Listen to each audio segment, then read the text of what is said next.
más importante en esta relación de reforma y educación. Y yo quiero empezar con esto. Por si me diera un infarto de aquí a un minuto y no me diera tiempo de decir más nada, yo por lo menos quiero deciros esto: el protestantismo, el cristianismo que surge de la Reforma, siempre ha estado vinculado con un libro.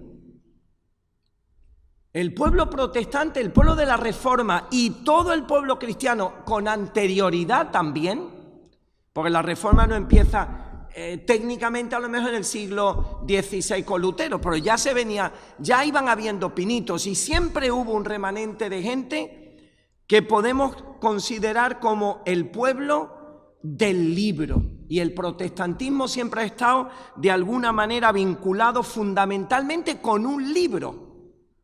Y la base de la educación pues son los libros también, ¿no? Así que la esencia, el principio rector de alguna manera de la Reforma fue la necesidad de volver a un libro, y a un libro muy concreto, a la Biblia.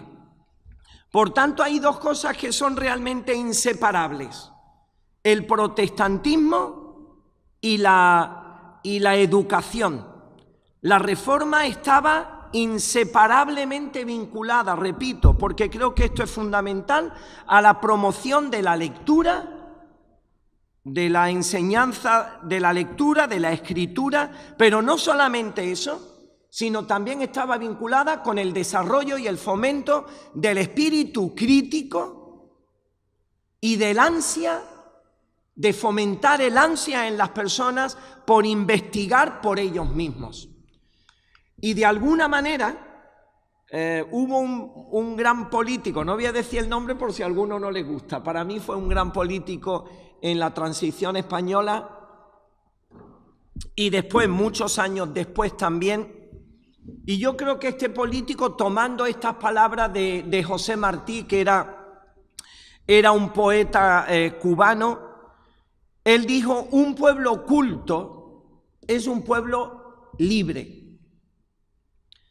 Lo que lleva a un pueblo, lo que lleva a una nación a la esclavitud, a la dependencia de otros, es precisamente el cortar los medios que le permitan fomentar el aprendizaje, la cultura, la enseñanza.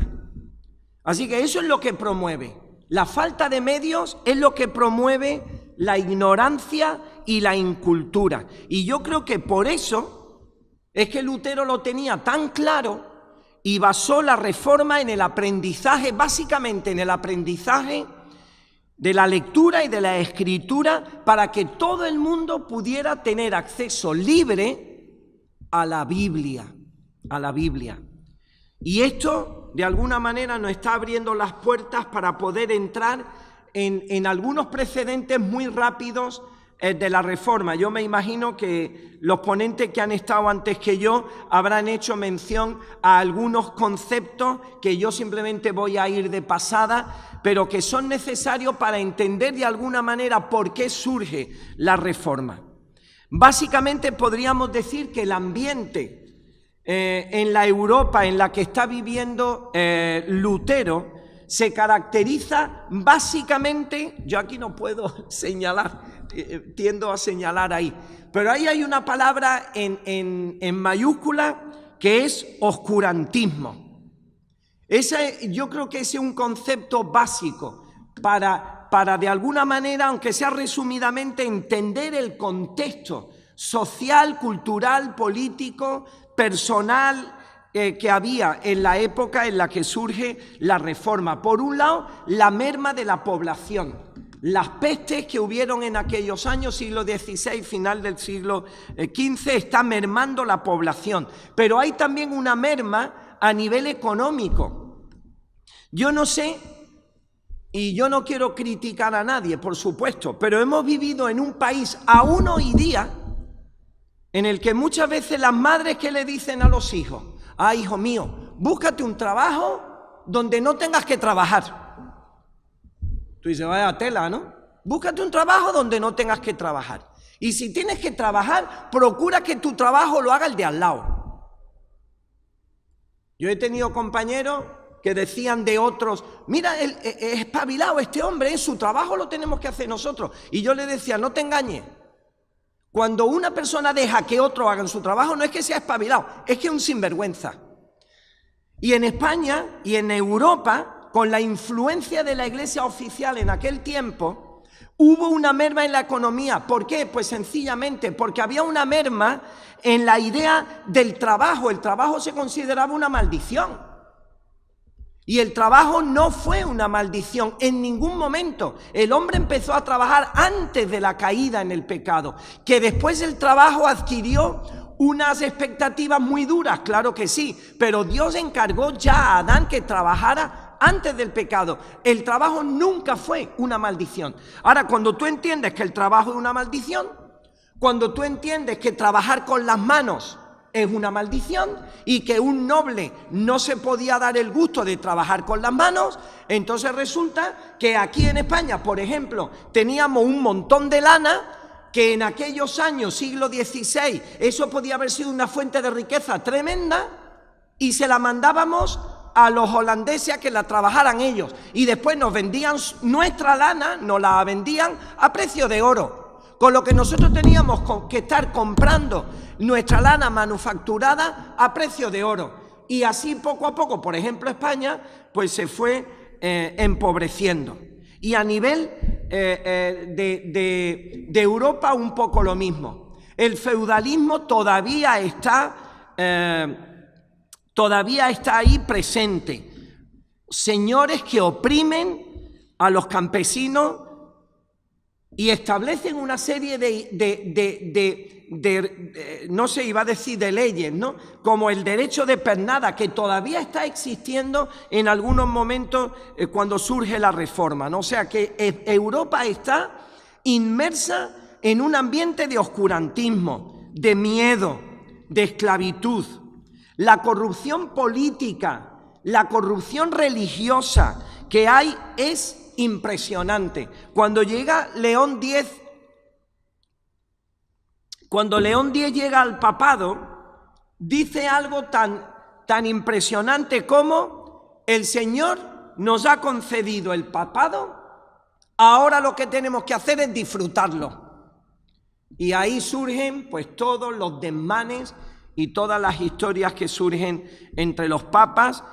Cuando no había uno, habían cuatro, y cuando no se estaban peleando duro, se estaban matando, ¿no? Y en ese ambiente, pues también de ostentosidad, surge todo el tema que ya lo habrán comentado, del tema de la venta de indulgencias, ¿no? Había que costear todos los trabajos de construcción de la basílica en San Pedro. Frente a eso, y al mismo tiempo que una despreocupación total por los pobres, por los que estaban sufriendo de una manera más dura la desigualdad, pues lo que hay frente a eso es una explotación a base también de la venta de indulgencias, que eso fue finalmente, quizá no todo, pero una de las cosas que, como habrán comentado ya, lleva a Lutero a clavar esas 95 tesis en la basílica, en la iglesia, en la catedral de Wittenberg, ¿no? Que era más que nada un ofrecimiento a estudiar. Eso no era un ofrecimiento a romper, era un ofrecimiento a estudiar y a investigar. Ahora, la ignorancia campa a sus anchas en Europa. Todo el saber está secuestrado en los monasterios. El saber está al alcance solamente de unos poquitos privilegiados que eran los únicos que podían aprender a leer y a escribir. Y ese ambiente de oscurantismo es el que va a estar dominando la escena desde el siglo V prácticamente hasta el siglo XV. No se quiere promover la ciencia, no se quiere fomentar el conocimiento, solamente se quiere que la política y la religión hay un maridaje entre ellas para estar controlando y para estar explotando a la población, era mejor tener analfabetos que no pensaran mucho, analfabetos a los que se pudiera estar dominando de una forma facilona, a los que se pudiera estar explotando de una manera fácil, sin recursos para defenderse. Y la Iglesia usa el latín. Así no se entera nadie.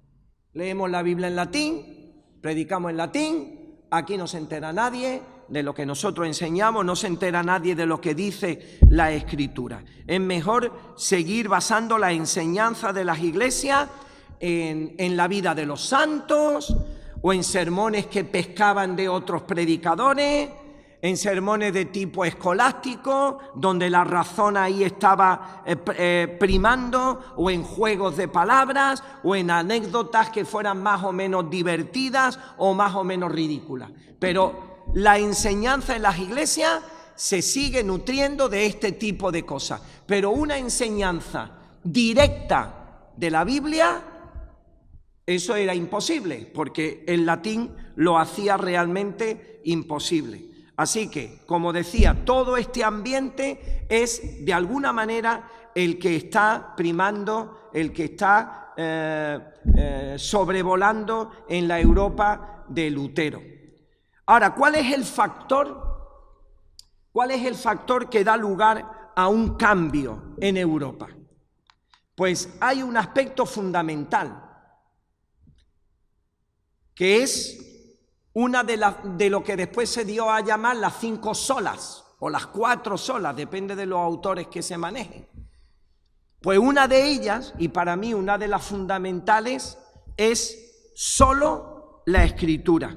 Eso es un aspecto fundamental de la Reforma, la promoción de la lectura, la promoción de la Escritura, pero sobre todo la promoción de la lectura de la Biblia en la lengua vernácula, en la lengua propia de cada uno de los pueblos. Eso es lo que marca la diferencia, nos guste o no nos guste, eso es lo que marca la diferencia entre los países del norte y los países del sur.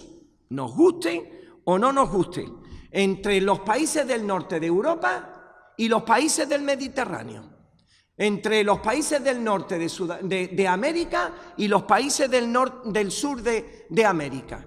Nos guste o no nos guste, eso es así. Y no lo decimos los protestantes. Yo el otro día iba de madrugada hacia Huelva y iba escuchando un programa de radio muy interesante. Y un religioso católico de alto nivel hablando de un concepto posmoderno que ahora se me ha olvidado, la verdad que se me ha olvidado, pero que tenía que ver con la verdad. Entonces lo que me interesa ahora dejaros es esta idea de este hombre. Él decía, en España jugamos mucho con estos conceptos de mentira piadosa, de mentira rosa, de mentirijilla, que te copias en los exámenes. Eso no pasa nada. Eso no pasa nada, eso es una mentirijilla piadosa. ¿Que defrauda un poco a Hacienda? No, eso todo tiene justificación.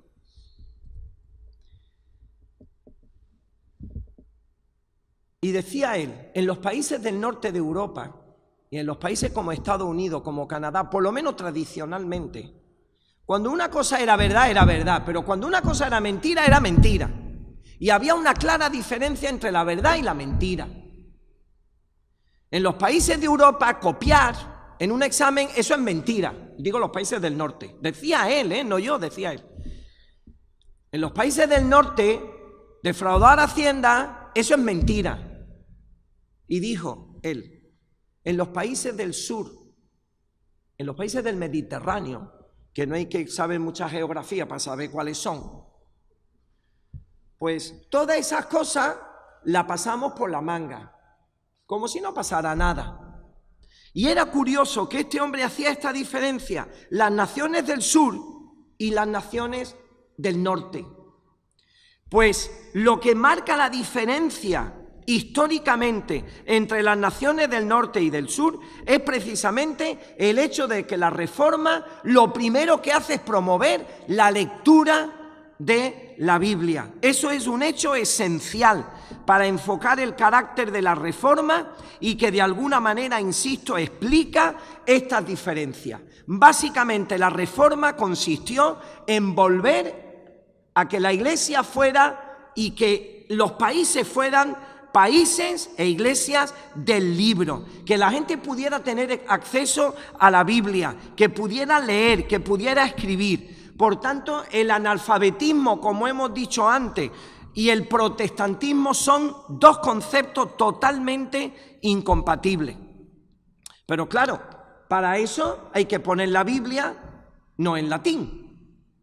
Hay que poner la Biblia en la lengua vernácula, en la lengua materna de cada uno de los pueblos. Por eso una de las primeras cosas que hizo Lutero en Alemania fue poner la Biblia en alemán. Igual que Wycliffe en Inglaterra y otros antes la pusieron en la lengua vernácula. Aquí en España, Casiodoro de Reina, en 1569, publica la primera Biblia en castellano. Lo que pasa es que tuvo que hacerlo fuera, ¿verdad? Porque aquí no lo dejábamos. Y eso es lo primero que había que hacer. Fomentar la cultura, fomentar el progreso, pasaba necesariamente por poner un libro en las manos de la gente y un libro que pudieran usar. Por tanto, el protestantismo es la religión del libro, no de los ritos, no de las opiniones. Dios podía haber hecho eso. Dios podía haber vinculado desde el principio de la historia, Dios podría haber vinculado la conducta de las personas con ritos, con ideas, con pensamientos que se fueran adaptando a los distintos pueblos en los distintos lugares. Pero Dios no hizo eso. Dios vinculó desde el principio la esencia de la conducta y lo que el hombre realmente necesitaba saber para poder vivir con éxito en este mundo, lo vinculó con un libro que se pudiera leer de manera objetiva, porque estaba escrito. No era un rito inmaterial, no eran pensamientos que se quedaban en el aire. Era un libro escrito, por tanto algo objetivo, que no cambia con el tiempo, algo que se podía meditar, que se podía aplicar.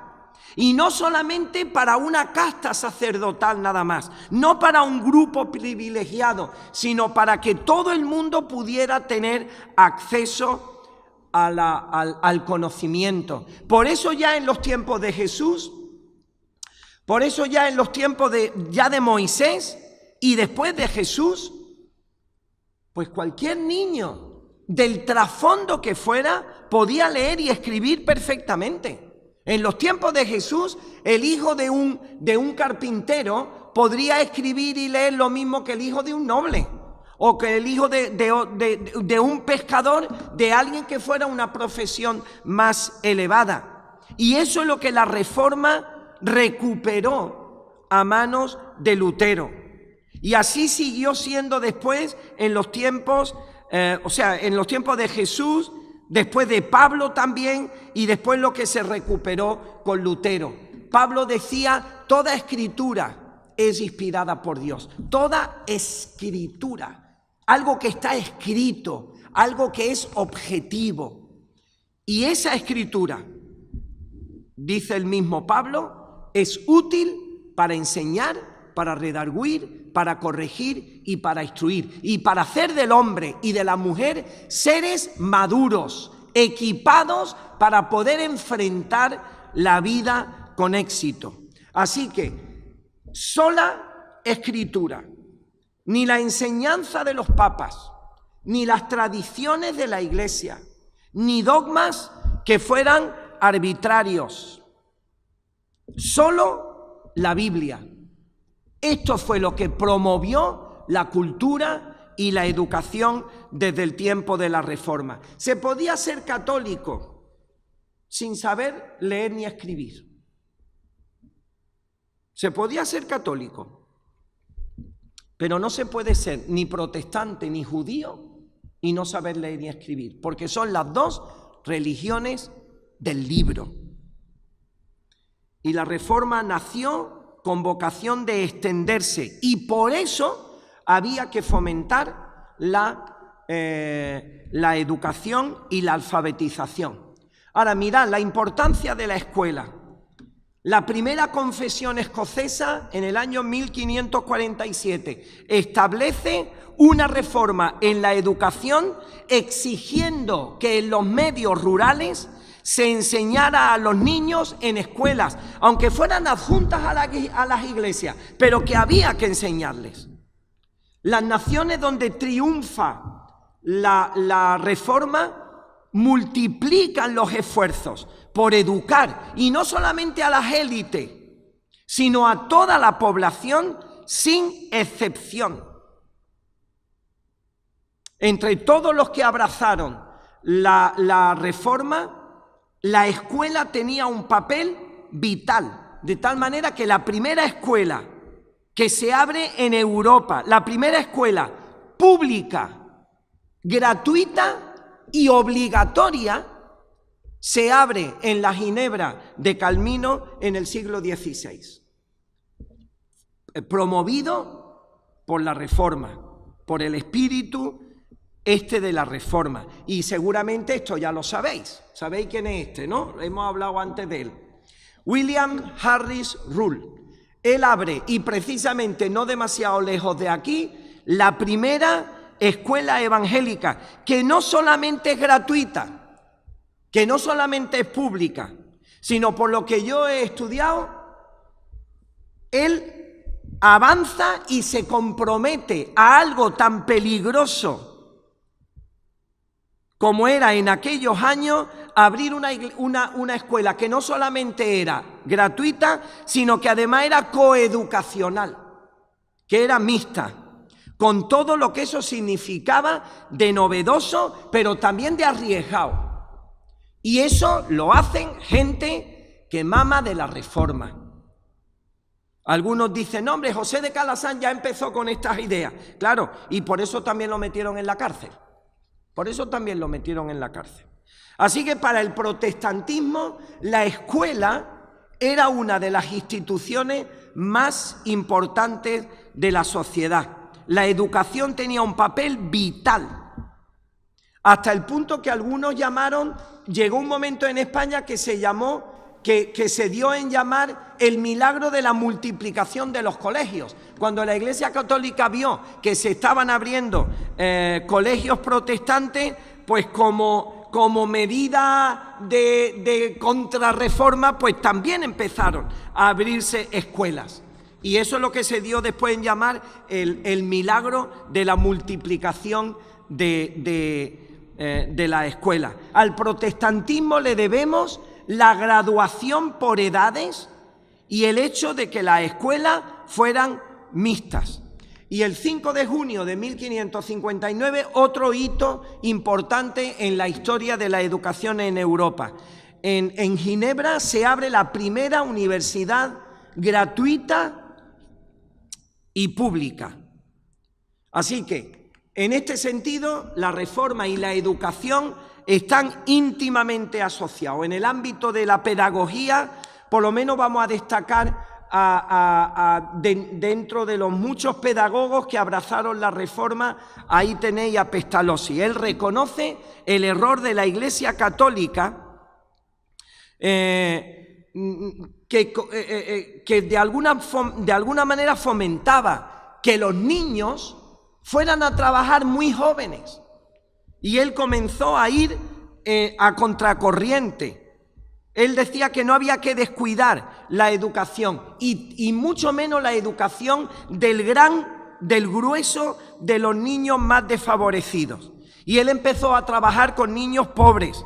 Dedicó su esfuerzo a crear un sistema educativo propio que no solamente fomentaba en la transmisión de conocimientos, sino que conocimientos que estaban ahí y que se iban traspasando de la mente del maestro a la mente del niño a través de la memoria, sino que él una de las cosas que quiso fomentar era el desarrollo de la capacidad intelectual de cada uno, pero sin olvidar tampoco la capacidad emocional, afectiva y también el hecho de la cooperación. Él hacía una enseñanza cooperativa. Así que la educación para todos, de cualquier clase social, una educación que comenzaba en la casa y por tanto ponía a los padres como agentes importantes también en el desarrollo educativo de los niños.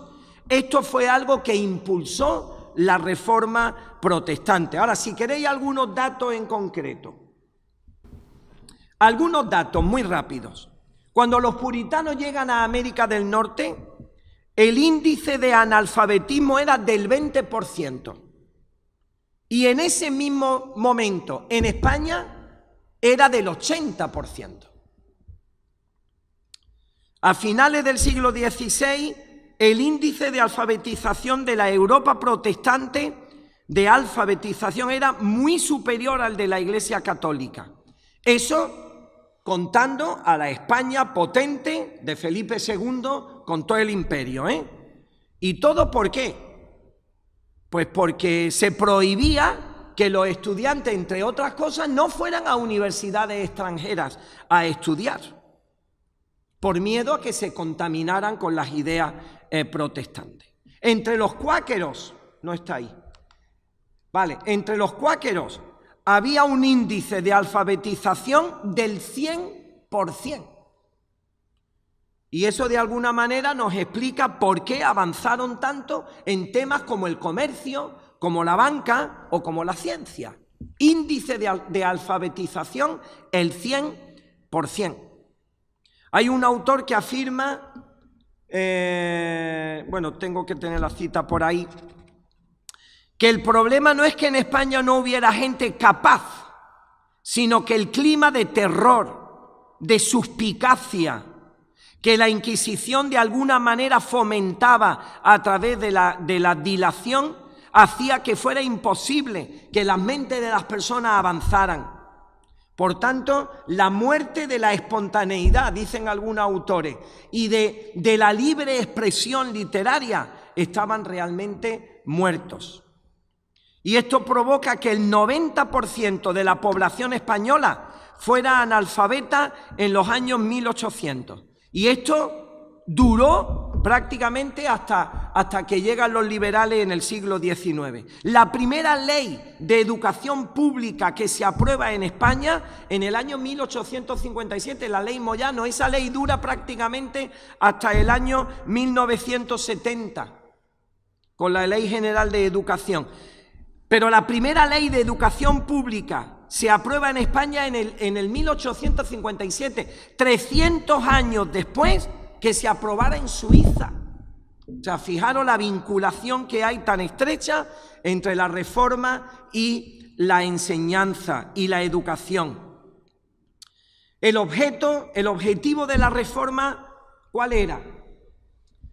Pues básicamente que cada ser humano pudiera aprender, que pudiera aprender a leer y a escribir, que pudiera tomar un libro y poderlo entender por él mismo sin que nadie se lo tradujera, que pudiera estudiar, que pudiera ejercer un juicio crítico, que pudiera coger un libro y criticarlo y dar su opinión, y finalmente, después de esto, poder pensar y decidir, pensar y decidir por él mismo, sin que nadie tuviera que hacerlo por él. Por eso la Reforma lo que está es promoviendo un espíritu de estudio, de crítica y también de revolución científica. Aquí ahora sí que no nos podemos parar, ¿no?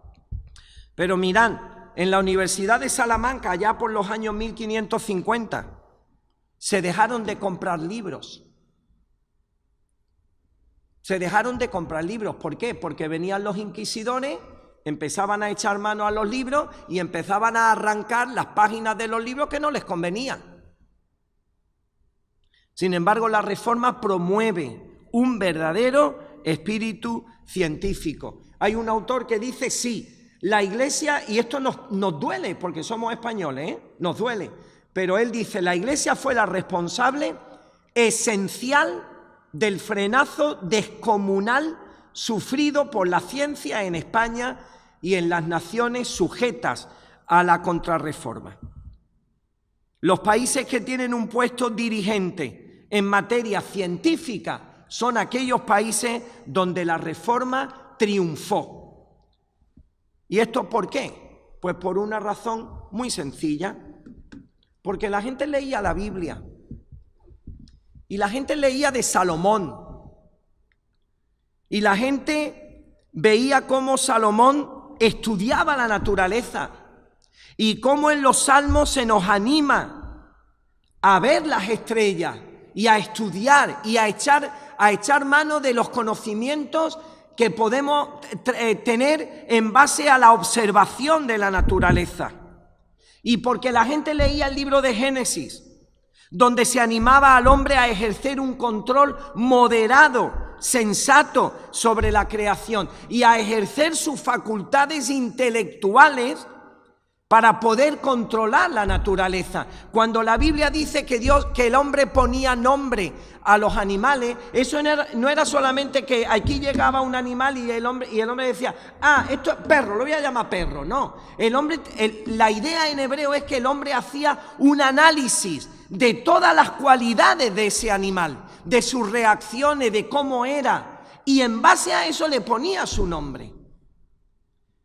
Así que este espíritu de investigación, de observación, de sacar conclusiones, esto es algo que se hacía en base a la lectura de la Biblia, a la lectura de la Biblia que permitió la reforma en Europa.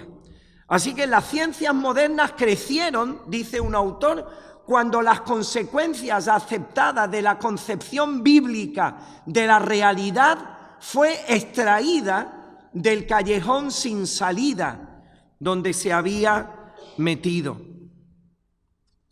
Las naciones más pobres y más pequeñas que la España potente del imperio, naciones más pobres que empezaron siendo más pobres y más pequeñas que la España del gran imperio, al final adelantaron a las naciones católicas más poderosas y entre ellas, desgraciadamente, España.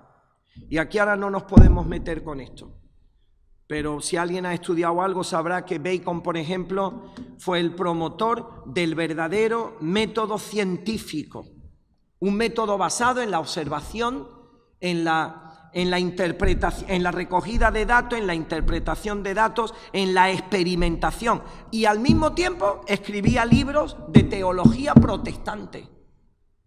Kepler, un astrónomo, era un piadoso protestante y al mismo tiempo investigaba el movimiento de los planetas. Y así, no tenemos tiempo para abundar en esta lista porque esta lista sería realmente interminable. Ahí tenéis. ¿Y por qué?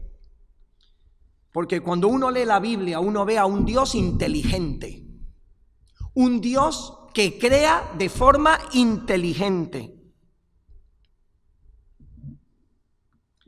y que establece leyes para el movimiento de los astros, por ejemplo. Establece leyes que son la esencia de la vida. Y estos hombres que decían, si Dios ha creado de forma inteligente y ha establecido leyes, oye, pues vamos a descubrirlas, vamos a trabajar para descubrirlas.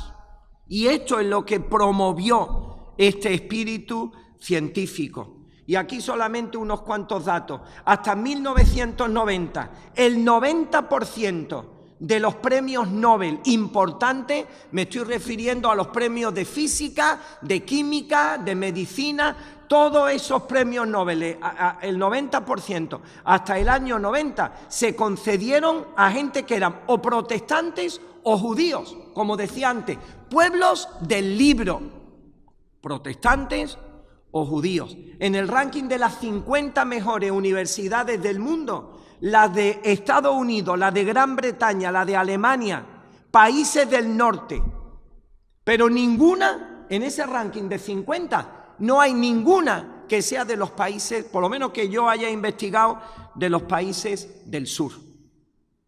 Así que la pedagogía de la Reforma no era ni más ni menos que la lectura de la Biblia. Aprender a leer y a escribir con la Biblia. Y a partir de ahí, avanzar, que el pensamiento avanzara hasta donde fuera necesario. Y una cosa creo que final. Permitidme, tengo 2 minutos. Una cosa final que a mí me parece tremendamente importante y no sé si en algún momento os lo habréis comentado o Bernardo tú lo comentarás después. A la Reforma en el ámbito de la educación le debemos algo muy importante. Es lo que se dio en llamar el libre examen. El libre examen de la Escritura. Cuando los reformadores hablaban del libre examen, estaban hablando de un derecho fundamental, que era poderse acercar al texto sagrado, poderlo leer en la lengua materna, en la lengua vernácula, no en latín, y a partir de ahí, la propia capacidad intelectual del hombre le permite investigar, interpretar las Escrituras por sí mismo y llegar a conclusiones lógicas y sanas. Algunos dicen, no, es que el libre examen es que cada uno lee la Biblia e interpreta lo que le da la gana. Eso no es el libre examen. Lo que no es el libre examen, leer e interpretar la Biblia como nosotros creemos mejor. Eso no lo hacemos nosotros con los periódicos, ¿verdad?, del día. Yo no cojo un periódico de esta mañana, El País, El Mundo, el ABC, el que sea, interpreto lo que me da la gana. Yo cuando leo el periódico estoy usando unas normas básicas de interpretación, que son las que uso cuando alguien habla conmigo y en base a cuál entiendo lo que me están diciendo otras personas. Yo cuando Bernardo me estaba hablando antes, yo no estaba interpretando lo que él me decía como a mí me daba la gana. Yo estoy usando una serie de normas de interpretación que son básicas. Así que el libre examen no es interpretar la Biblia como a nosotros nos da la gana, que esto es la crítica que se hacía muchas veces a aquellos que promocionamos que la Biblia esté en la lengua vernácula para poder cada persona leerla en su idioma e interpretarla. El libre examen tiene que ver con un juicio responsable que está sujeto a normas de interpretación, a principios de hermenéutica que son sanos. O sea que el libre examen tiene que ver con la interpretación de la Biblia siguiendo unas normas de interpretación normales, no para interpretarlas como a mí me da la gana. Y esto realmente es un hito tremendamente importante en la historia del pensamiento, porque elimina los privilegios y elimina el monopolio del conocimiento en las manos de unos pocos privilegiados y los pone al alcance de todo el mundo. Ahora, el libre examen hay que entenderlo en su contexto histórico. La gente de la época, hemos dicho antes que en la época se caracterizaba por el oscurantismo. La gente no podía pensar, la gente no podía investigar. La gente mucho menos podía decidir por ellos mismos, a menos que se arriesgaran a perder incluso la vida. Y por eso nosotros creemos que el libre examen es un regalo de Dios que fomenta la libertad de pensamiento, fomenta la libertad de conciencia. Y eso fue una de las cosas que en la dieta de Worms dijo Lutero: por encima de mí está Dios. Nada más. Y después la conciencia de cada uno, que en este país nos hemos empeñado en manipular y en torcer y en obligar a que la gente creyera lo que la élite quisiera que creyeran. Sin embargo, la reforma en el ámbito de la educación, en el ámbito de la enseñanza, nos regaló esta idea, el libre examen, que permite avanzar en el entendimiento del valor de las personas. Todos somos iguales delante de Dios, en dignidad. Esto permite que avancen los grandes descubrimientos, los grandes avances en todas las áreas. Y algo muy importante también, elimina las barreras entre lo sagrado y lo secular. No hay unos religiosos por ahí que son los que valen y el resto del pueblo por ahí que nunca tendrá acceso a los aspectos importantes de la religión. La Biblia promueve algo tan importante como el sacerdocio universal de todos los cristianos. Todos los cristianos podemos llegar hasta la misma presencia de Dios, hasta la misma presencia del Padre, porque todos los cristianos somos iguales delante de Dios. Y en base al libre examen de la Escritura es como nosotros podemos llegar a estas verdades. Concluimos. En términos educativos y científicos, no ha existido una bendición mayor para una nación que encontrarse en el campo de la reforma. Y pocas desgracias han resultado superiores que las de hallarse en el terreno de la contrarreforma. Eso es lo que dice un autor que de esto sabe por lo menos muchísimo más que yo. La reforma del siglo XVI, con el protestantismo que brotó de ella, es la mejor evidencia de lo que decíamos al principio. Un pueblo culto, un pueblo educado en base a la Escritura, fundamentalmente es un pueblo libre. Así que los mismos principios de la reforma están hoy día aquí a nuestro alcance. Lutero puso la Biblia. Ahora la Biblia la tenemos. Gracias a la reforma, en un sentido, sabemos leer y escribir. Y a los que no saben leer y escribir, los cristianos somos uno de los que más queremos fomentar la alfabetización. Así que a nuestro alcance está conocer al verdadero Dios de la reforma, pero al verdadero Dios de la Biblia. Que me alegro mucho de ver otra vez a los de Algeciras.